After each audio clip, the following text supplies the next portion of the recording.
There's a whole world out there. You just have to look. My father has said that my whole life. But until about 5 years ago, I really didn't care. That was the year I went to stay with my grandfather on his chicken farm. Back then I was 14, and like most suburban teenagers on summer break, all I wanted to do was be lazy. Every day I slept till noon, and then at night I stayed up at least until 2 a.m. In between those hours, I spent my time watching movies and playing video games. In fact, those two things were really all that mattered to me at that point in time. I wasn't very popular at school, so I didn't have but one real friend, and he was gone that summer. And going out with girls wasn't an option either. They weren't interested in me, and consequently, I wasn't interested in them. So, like I said, movies and video games were my life, and that was just fine with me. Unfortunately, my parents didn't feel the same way. Even before school was out, my dad was determined to plan a nice vacation for all of us to go on as a family, but every time he mentioned a destination, I wasn't interested. Eventually, that idea was dropped, thankfully. Then, as summer arrived, he and my mother switched their focus to planning weekend trips for us. Once again, not interested. This went on for a couple of weeks before my parents finally became fed up. One evening, my dad came up to my room and told me that we would be eating dinner as a family. Never looking up from the Call of Duty game I was playing, I told him I was busy and would grab something later. Typically, my folks would eat with each other in the dining room, while I grabbed something quick and ate in my room. They tried to give me crap about it, but would usually just back down and allow me to do my thing. This time, that didn't happen. Obviously not at all happy with my response, my dad walked over to the entertainment center, reached down, and then unplugged the surge protector. The TV, the Xbox, everything went dark. "It's not a request, Zach," he said with frustration. "It's an order. Now wash up and get your butt down there." Without another word, my father exited the room as I stared daggers at him. I had spent all day on that game, and with one pull of the plug, I had lost a good hour's worth of progress. "This is bull," I said, throwing the controller on the floor. It was just another excuse to push family time on me, and I didn't give one crap about that.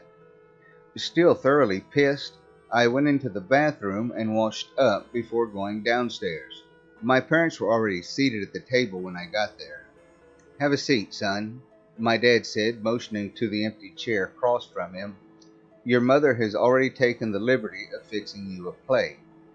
Looking down at the dish sitting in front of me, I was annoyed to see it contained pot roast, potatoes, carrots, and Brussels sprouts.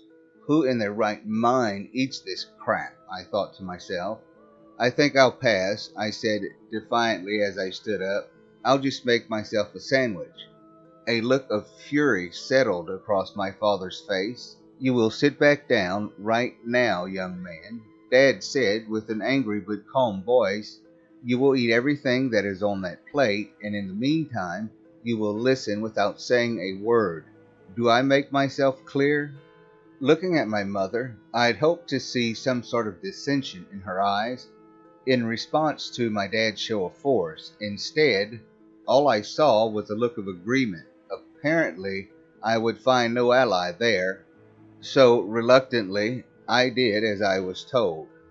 As I ate, my parents told me about how they were tired of me wasting my time on useless things, that I was letting life pass me by when I had a whole world out there just waiting for me. I listened to them go on and on like that for what seemed like forever, and then they dropped the bomb. "Your mother and I have decided you will be spending the rest of the summer helping your Grandpa John on the farm," my dad said with finality. Grandpa John was my mother's father. He lived a couple of hours away and had a pretty sizable chicken farm. My mom and her sisters had grown up there, and they both claimed to have enjoyed their upbringing on that property.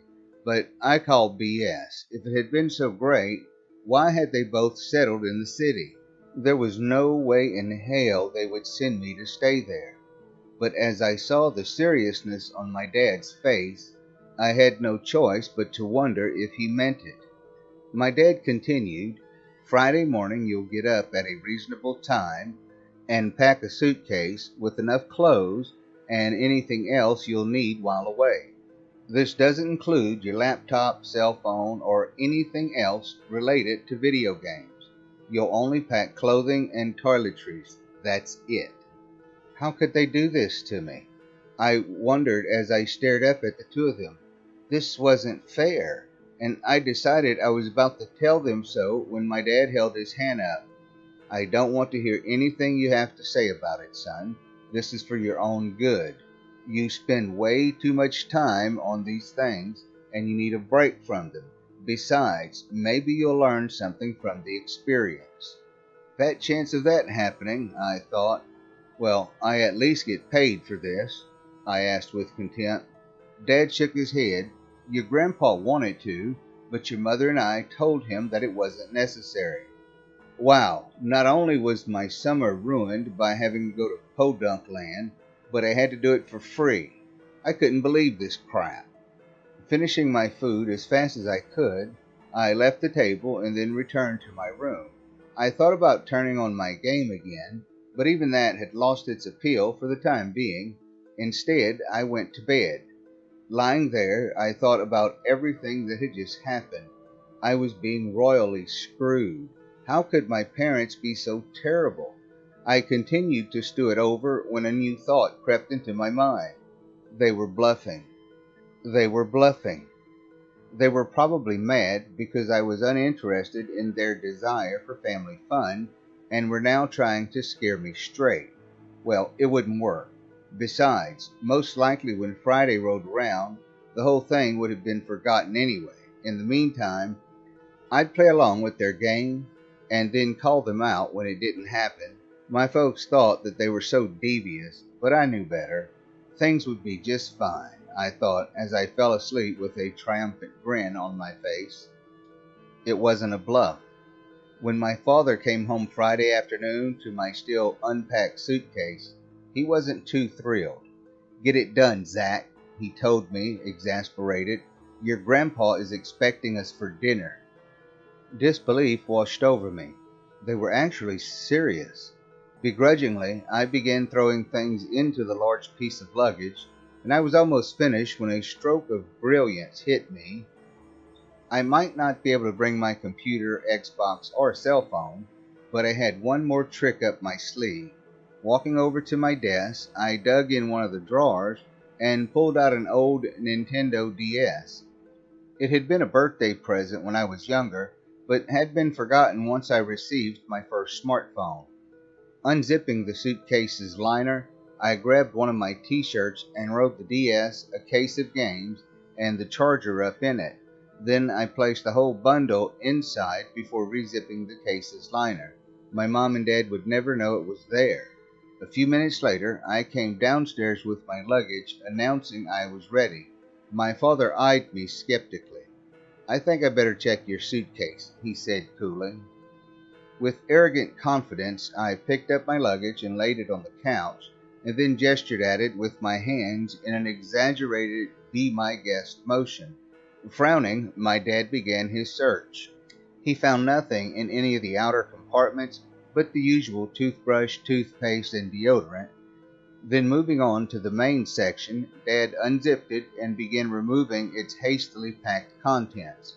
Once empty, he stared down at the suitcase as if disappointed by his lack of findings. With swelling pride, I watched as Dad began repacking my things, but then he hesitated.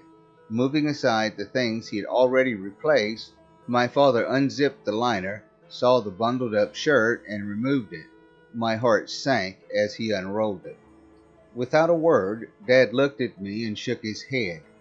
Then, setting my game and its accessories aside, he repacked the suitcase and then told me to load it in the car.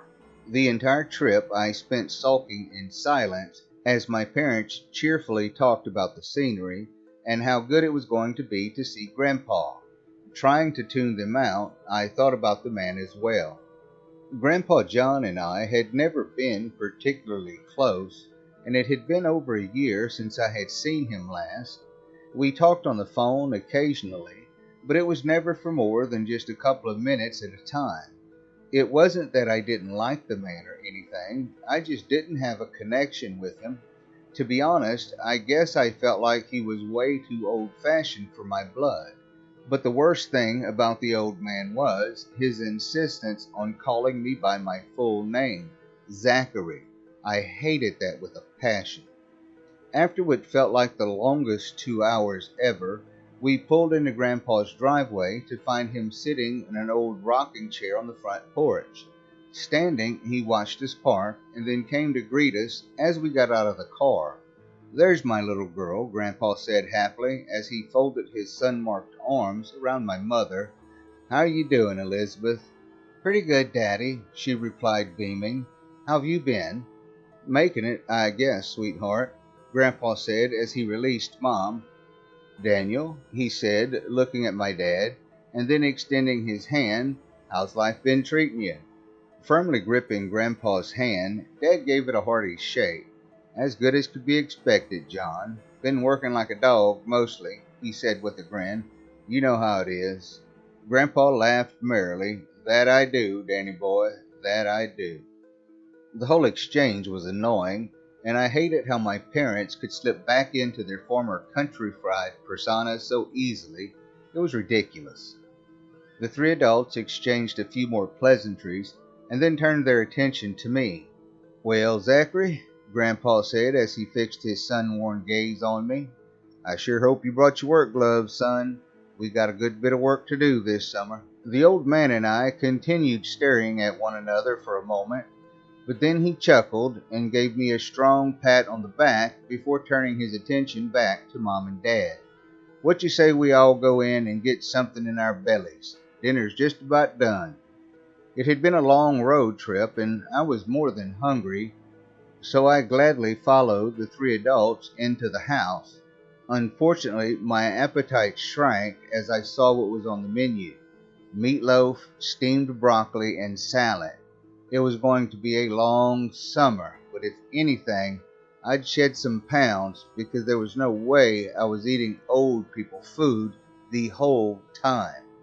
"Better get used to it, boy," Grandpa said after seeing the look on my face. "Ain't no fast food around here, just what I grow in the garden." After dinner, I sat in silence as the adults chatted back and forth.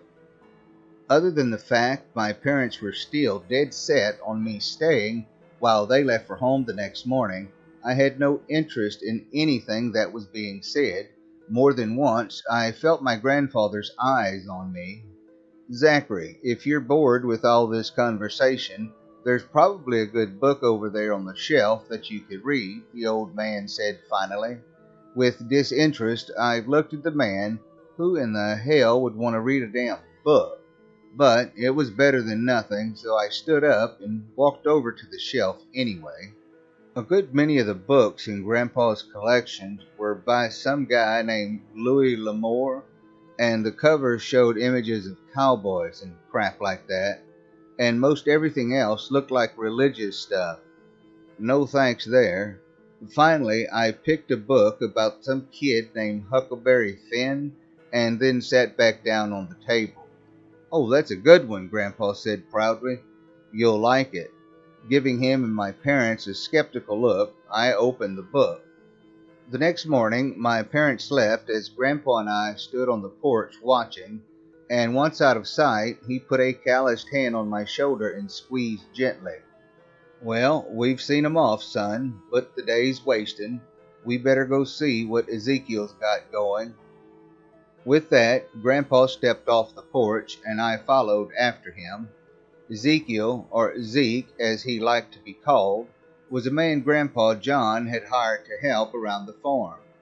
He was in his mid to late 30s and had been working for my grandfather for the last year or so. He seemed okay, but something just felt off to me about the man. "What's wrong with him?" I asked Grandpa later on as he showed me around. The old man thought about it for a minute. "There ain't nothing wrong with him per se," Grandpa said. drawing out the words with his thick drawl. "Zeke's just slower than the rest of us is all. But he's a damn workhorse, he is, so I can't judge the fella 'cause he has a different way. You shouldn't either." I thought about that as I watched the younger man hoe the garden, and it stayed on my mind over the next few days as Grandpa and I worked with him. I had dismissed Zeke almost immediately because I thought he was weird, but to my grandfather, none of that mattered. He only saw a person that was a hard worker. After that first day, I found myself asking Grandpa questions about a lot of things.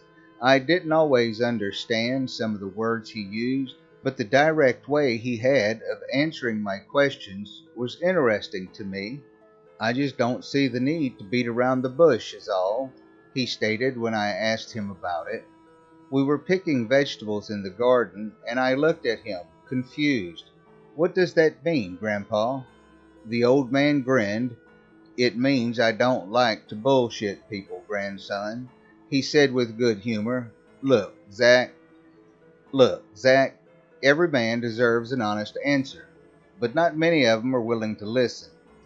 This hit me like a ton of bricks for two reasons. One, it was the first time Grandpa had actually called me Zach, and two, I realized I was one of the people he was talking about. Beside the no-nonsense way he had of saying things, I found out Grandpa was extremely patient, too. It was the day after my parents had left, and the old man had just told me we were going to clean out the chicken coop. Shaking my head, I told him I don't play in crap and didn't plan on starting anytime soon. Grandpa just looked at me, turned, and then started for the barn. "Come on, son," he said over his shoulder. "The coop ain't gonna clean itself with us standing here yakking." I stood there for another second and then followed. I continued testing the man's patience by dragging my feet as we worked, but it never fazed him. Later on, I asked him why he never got mad when I gave him a hard time. "Life's too short to be getting bent out of shape over nothing," Grandpa replied. "Besides, I was your age once. Spent more time than I'd have liked working on the farm for my pa. Course, I'd rather have been out chasing tail and getting in trouble, but things had to get done, so I know a thing about being frustrated." Hearing that coming from my grandfather was a revelation. Maybe we had more in common than I had originally thought. As the weeks went by, I got used to and even started to enjoy my time on the farm, and I also began to get very close to my grandpa. During the day, he and I, along with Zeke, worked hard, but once the day's labor was done, we spent our evenings playing cards and dominoes, or I would sit and listen to the old man tell stories. It's good for a man to take in a little leisure after he's put in a long day working. Grandpa told me that the first night we sat down for our after-dinner activities. This and the occasional trip to the creek to go fishing became my favorite part of being there, not because it was something fun to do, but because my grandfather made it more so. If there was one thing in those first few weeks that bothered me, it involved Zeke. Even though I had let go of my initial misgivings about the man, something still bothered me. While Zeke usually had lunch with us during the day, not once did he join us for dinner, let alone participate in our evening card or domino games. Instead, the man stayed holed up in that small camper trailer in which he lived on the backside of the property. "He just likes to be to himself," Grandpa told me when I asked about it. "Don't let it worry you none, Zach." I tried to heed Grandpa's advice and drop it, but I just couldn't. Thankfully, a distraction presented itself soon enough. Unfortunately, it was at the expense of Grandpa's flock. We usually gathered eggs at dawn, and I had decided that I would take the task on myself. It was during one of those early morning trips that I found the first two dead chickens, or what was left of them anyway. As I opened the door to the laying room that morning, I was met with two slimy piles of goop. "What the hell is that?" I said aloud. Shining the flashlight down at the mush, I was stunned to find a conglomeration of shattered bones, feathers, and green slime. As I continued to look down at the sludge that was formerly a chicken, I felt my stomach churn and fought the urge to vomit. I made it just outside the barn before it came up, and once I had regained my composure, I ran to the house to get Grandpa. "Beats any damn thing I ever saw," the old man said a few minutes later as he inspected the remains himself. "We better take account and see if there are any more birds missing." In total, 3 birds had been killed. The remains of 2 I had found in the laying room, but the other we never located. The whole thing baffled both Grandpa and I, but it was only just the beginning. Over the next 2 weeks, it became a regular occurrence to find anywhere from 1 to 3 chickens had succumbed to the same fate, and the growing loss of birds began to take its toll on my grandfather. He became withdrawn, and his former patience all but disappeared. More than once, he'd become short with me over the smallest things. But I couldn't blame the man. The chickens were his livelihood, and with each passing day, that livelihood was being dealt a massive blow. Something had to be done about it for my grandpa's sake, and soon enough I came up with a plan. One night later that week, I waited for Grandpa to go to bed. When I was satisfied he was asleep, I grabbed a flashlight and headed out to the barn. The building's hayloft had been modified so that my grandfather could go up and look down on the flock from above, but tonight it would serve as a good vantage point in which to spy on any would-be intruders. Entering the barn and climbing the ladder, I laid down prone on the dusty loft floor. The entire laying room was visible from where I was positioned, and nothing should be able to see me from the ground. I just had to be quiet and wait. A couple of hours passed, and I was just about to give up my vigil when I heard the barn door open. Momentarily, Zeke entered the room carrying an old lantern. At first, I wondered what he was doing there, but then I realized he was probably just checking on things, or so I thought. I watched the man look around the room, and he began walking up and down the rows of nesting boxes. After a bit, Zeke set his lantern on the floor, reached into one of the boxes, and then brought out one of the large red birds. The sudden interruption of its slumber caused the chicken to panic, and the bird began to cluck frantically while flapping its wings. The other birds began to stir nervously, but before they could get too worked up, Zeke reached up and snapped the captive chicken's neck. The dying bird beat its wings a few more times and then became still. From my hiding place, I watched with shock as the farmhand took the dead bird by the feet and then held it above his head while staring up at it. With several sickening pops, Zeke's bottom jaw began to unhinge itself, with rows of sharp, quill-like teeth covering the cavernous holes that was formerly his mouth. With horror, I watched as the man began lowering the chicken into the horrible orifice, and as the bird slowly disappeared down his gullet, Zeke's throat and chest bulged out grotesquely as the bird continued to descend. The muffled sound of flesh and bone being tore apart from one another emanated from deep inside the hired hand. By this point, everything in me screamed run, but the thought of what that hideous mouth might do to a human kept me paralyzed a little longer. The chicken had now reached Zeke's stomach, and the man's torso convulsed violently as it digested the bird. Shortly, the man's spasms stopped, and with his gruesome mouth still wide open, the farmhand vomited up the undigested remains. Unable to turn away, my own gorge began to rise, and I fought hard not to puke. In the meantime, Zeke had moved on to another nesting box. There was no way I wanted to stick around for the second course, so deciding to take advantage of Zeke's momentary distraction, I started my getaway. Unfortunately, in my rush, I kicked over the flashlight. Terror filled every ounce of my being as I watched it roll over the edge and then fall to the floor below. The crash of it stopped Zeke, as he was reaching for another bird. He looked momentarily down at the busted flashlight and then up towards where I hid. He searched the darkness of the loft with wide, non-human eyes, and I froze, hoping like hell he couldn't see me. With panic-laced anticipation, I waited to see what Zeke would do next, but was relieved when the farmhand turned and ran out of the door. For a long while, I just sat there, afraid to move. I wanted to go get Grandpa, but what if Zeke was still lurking around somewhere outside? The thought of that and what the man might do if he caught me made me stay where I was. Eventually, the first rays of the dawning sun crept through the barn windows, and I figured it was finally safe to leave the loft.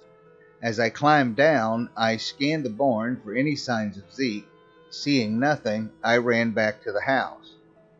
"Been out checking the flock, have you?" my grandfather asked wearily as I came through the kitchen door.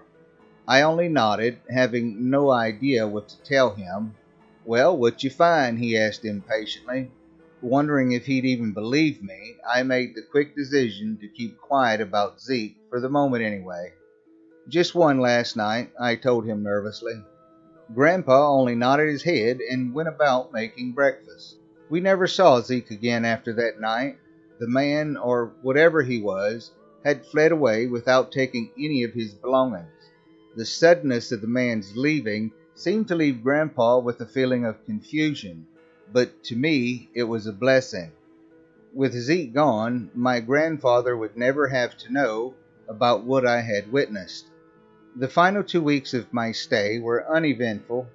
Thankfully, no more chickens died, but even though things more or less went back to normal, the experience in the barn had stunted my newfound love of the farm.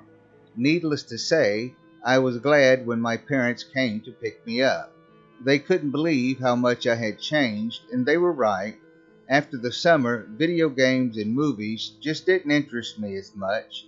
Instead, I put my focus on other things, such as spending time with my family and getting closer to my grandpa. It was a good thing, considering he died 2 years later. After Grandpa John passed, I found myself thinking back to that night at his farm and what I had witnessed with Zeke. What was he, and were there others like him? I decided I needed answers, and since then, I've scoured the internet and searched countless books. While I've yet to find out exactly what that farmhand was, one thing is certain. My dad was right. There really is a whole world out there, and it can be scary as hell.